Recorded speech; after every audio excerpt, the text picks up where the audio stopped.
అరుణాచలంలో సంవత్సరానికి ఒకసారి వచ్చేటువంటి కృతిక దీపోత్సవం వచ్చేసి నవంబర్లో కాదండి, డిసెంబర్ 13వ తారీఖు ఉంటుంది ఈ సంవత్సరము. సో ప్రతి ఒక్కరూ గమనించాలి. చాలామంది నవంబర్ అనుకుని నవంబర్లో కార్తీక దీపోత్సవం అని అనుకుంటున్నారు. కాదండి, అది కార్తీక మాసాల్లో వచ్చేదానికి దీపం వెలిగించరు.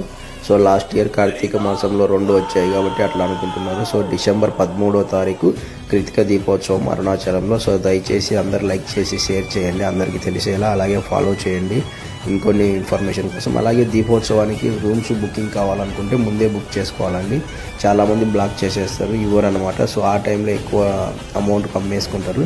సో మా ఎస్వీఆర్ గ్రూప్ ఆఫ్ హోటల్ని సంప్రదించండి. మీకు తక్కువ కాస్ట్లో దీపోత్సవం దగ్గరుండి చూసేలాగా మీకు అందించడం జరుగుతుంది హోటల్స్. సో మా ఈ బ్రాంచెస్ చాలా ఉంటాయి అరుణాచలంలో, దాదాపు 5-6 ఉన్నాయన్నమాట. సో అందరికీ షేర్ చేసి లైక్ చేయండి. Thank you.